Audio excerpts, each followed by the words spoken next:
Europe 1. L'économie française est en forme contre toute attente et surtout malgré les inquiétudes suscitées par la quatrième vague de l'épidémie.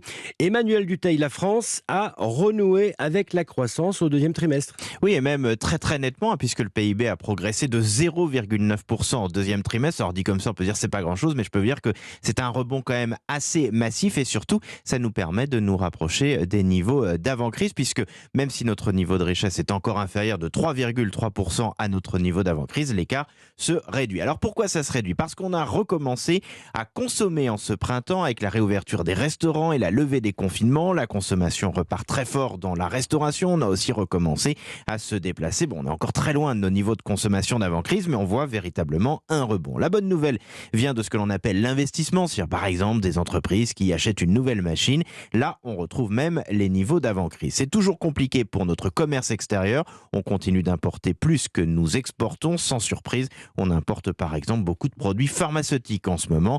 En revanche, ce solide trimestre renforce les espoirs d'une croissance forte pour cette année. Le gouvernement table toujours sur 6%, si bien sûr le variant Delta ne vient pas tout détraquer. Merci Emmanuel Dutheil, chef du service économie